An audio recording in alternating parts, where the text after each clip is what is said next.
15절 말씀 한 절만 봅시다. 요한복음 8장 15절입니다. 공독해 주세요. 너희는 육체를 따라 판단하나 나는 아무도 판단하지 아니하노라. 아멘. 거기까지 봤습니다. 지난주에 이어서 빛에 대해서 참빛인 예수님에 대해서 좀 말씀을 드리고 있는데 오늘은 빛의 영향이란 제목으로 말씀을 잠깐 보겠습니다. 빛은 우리에게 어떤 유익을 주냐 두 가지로 생각해 볼 수 있는데 빛은 우리에게 생명을 줍니다. 1번 먼저는 빛은 우리에게 생명을 준다. 이 세상의 모든 생명은 이 빛을 통해서 생명을 얻습니다. 생명력을 얻는 것입니다. 식물의 광합성이라든지 동물의 생명 활동도 이 빛이 없으면 그 모든 활동이 중단됩니다. 그러므로 생명 활동은 빛으로부터 출발합니다. 빛은 우리 생명을 없애는 모든 곰팡이들을 멸균하는 균을 없애버리는 그런 능력이 있습니다. 심지어 햇빛을 너무 오랫동안 보지 않으면 우리 눈동자 속에도 곰팡이가 생긴다고 합니다. 그리고 햇빛이 없으면 우울증이 생긴다는 겁니다. 그래서 의학적으로도 이런 이야기를 합니다. 우리가 햇빛을 많이 보지 못하면 우리 몸속 호르몬 중에 멜라토닌이라는 호르몬이 거의 만들어지지 않아서 않는답니다. 그래서 멜라토닌이 없으면 사람이 착 가라앉게 되고 또 만드는 수면 작용이 생기고 가라앉게 만드는 그런 수면 작용이 생기고 우울증이 생기는 거다라고 과학적으로도 말을 합니다. 그래서 우울증에 빠진 사람들의 특징이 무엇이냐면 절대 집 밖으로 나오려 하지 않는다는 거예요. 이불을 뒤집어 쓰고 햇빛을 안 보려고 합니다. 이런 식으로 오래 있다가 보면 자기도 모르게 우울증에 걸리게 됩니다. 반면에 우울증을 해결하는 방법이 무엇이냐면 밝은 빛이 들어오는 곳에 병동을 차려놓고 아침부터 저녁까지 계속해서 햇빛을 쬐도록 그렇게 해야 된다는 것입니다. 그러면 우리 몸속에 멜라토닌이 많이 생산됨으로써 우울증의 치료가 됩니다. 영적인 문제도 마찬가지입니다. 영혼의 햇빛 대신 우리 예수님을 떠나면 우리 생명도 죽을 수밖에 없습니다. 우리 속에 있는 참된 생명의 근원들이 다 죽게 되어 있습니다. 그래서 우리가 우울증에 빠지게 되고 죽음에 이르게 되고 참된 능력을 잃어버리는 그런 안타까운 모습으로 우리를 전락시키게 만듭니다. 그래서 우리가 다 수건을 벗은 얼굴로 거울을 보는 것 같이 주의 영광을 보매 저와 같은 형상으로 화하여 영광으로 영광에 이르니 곧 주의 영으로 말미암으니라 라고 고린도후서 3장 18절은 말하게 주고 있습니다. 그래서 주님의 영광의 빛을 보아야만 우리에게 생명력이 있게 되고 주님의 영광의 빛을 보아야만 우리 가운데 다시금 능력이 나타나게 된다는 것입니다. 그러므로 매 순간 예수님의 빛을 받음으로써 말미암아 생명력이 충만해지기를 바랍니다. 또한 빛은 두 번째 어떤 역할을 하냐면 우리에게 판단력을 줍니다. 우리가 아무리 아름다운 옷을 입고 있다고 할지라도 빛이 비치지 않으면 그 옷이 좋은 것인지 그 옷이 나쁜 것인지 알 수가 없죠. 그래서 빛이라는 것은 무엇이냐면 빛 자체가 중요할 뿐만 아니라 빛을 통해서 또 다른 것을 판단할 수 있는 정확한 판단력을 얻게 된다는 거예요. 그러므로 예수님의 빛이 있어야만 온전한 판단이 가능한 줄 믿으시기 바랍니다. 여러분, 유물론이라는 것은요, 어둠 속에서 인간을 보면 인간이 어떻게 보입니까? 동물과 다를 것이 없다는 거예요. 인간이나 동물이나 똑같다는 거예요. 그러므로 유물론의 어둠 가운데 빠져 있으면 사람들을 막 학살하게 되어 있습니다. 그래서 스탈린은 2천만 명을 학살했고 캄보디아에 공산 정권이 들어섰을 때 약 300만 명을 학살했습니다. 사람을 동물로 취급했다는 거죠. 반면에 우리 예수 그리스도의 빛으로 인간을 보니까 인간이 무엇으로 보입니까? 하나님의 형상으로 보입니다. 야고보서 3장 9절에 보니까 이것으로 우리가 주 아버지를 찬송하고 또 이것으로 하나님의 형상대로 지음을 받은 사람들을 저주하나니라고 했습니다. 오늘 이 예수 그리스도의 빛으로 사람을 보니까 사람이 하나님의 형상으로 보인다는 거예요. 사람은 하나님의 형상이기 때문에 함부로 대할 수도 없습니다.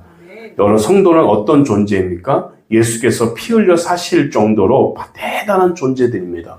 저와 여러분은 예수님께서 우리에게 그 귀하신 피를 흘리면서 죽기까지 우리를 사랑하셨다는 그 대단한 존재들입니다.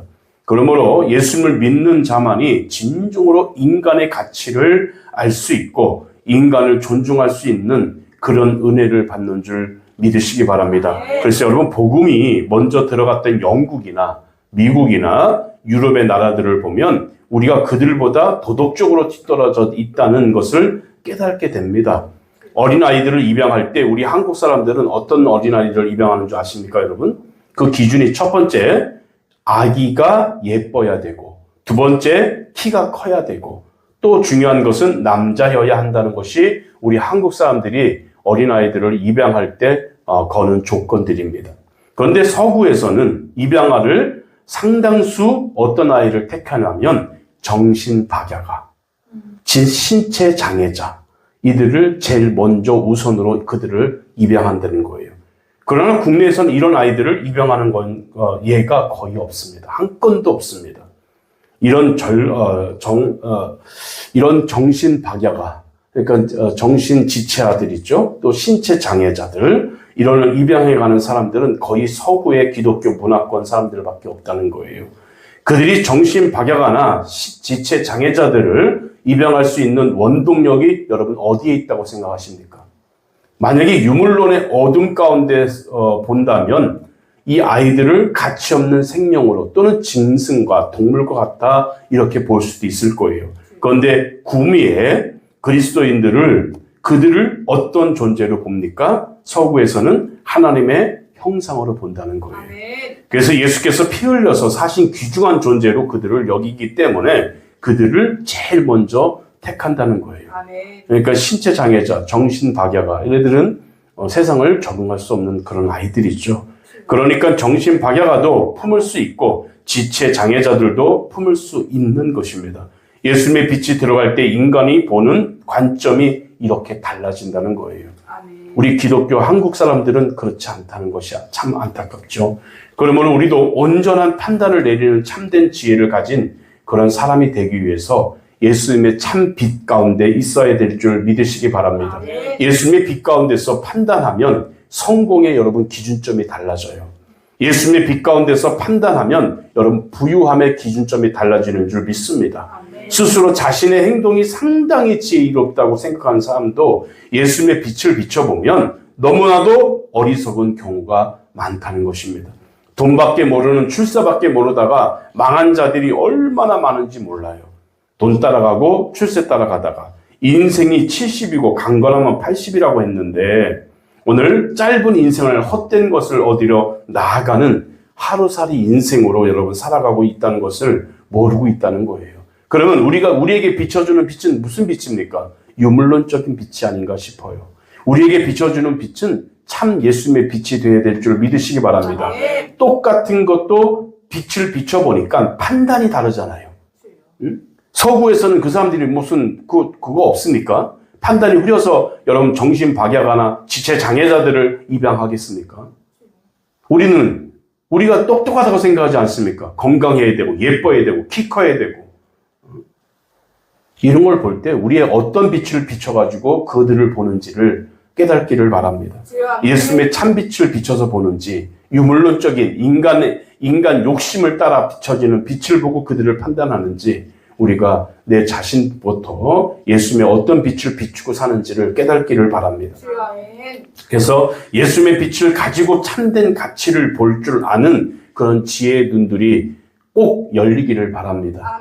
그래야 세상을 바로 볼 수 있어요. 예수님의 빛을 비춰볼 때 이 세상이 바로 보이는 거예요.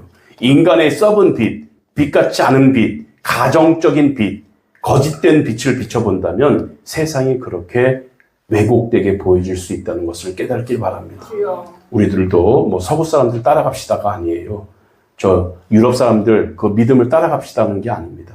우리들에게도 참빛인 예수님이 빛이 비춰진다면 우리도 그런 똑같은 판단을 할 줄 믿으시기 바랍니다. 제일 불쌍한 사람들, 제일 연약한 사람들, 도움을 받을 수 없는 사람들을 도와줄 수 있는 그 눈이 열리려면 참된 빛을 비춰질 때 보여지는 거거든요. 이 빛의 역할은 두 번째로 판단력이라는 걸 깨닫기를 바랍니다. 옳은 판단을 할 수 있어야 됩니다. 근데 우리들은 옳은 판단에 눈이 멀어져 있어요. 제대로 빛을 비춰지지 않았기 때문에, 제대로 된 빛을 비춰보지 않았기 때문에 세상을 바라볼 때 이렇게 옳은 판단이 되지 못한다는 것을 깨닫고, 저와 여러분들은 옳은 참된 빛이신 예수님을 빛을 비치면서 이 세상을 바라볼 때 올바른 그런 판단력이 있는 저와 여러분 되기를 주의 이름으로 부탁드리겠습니다. 기도하겠습니다.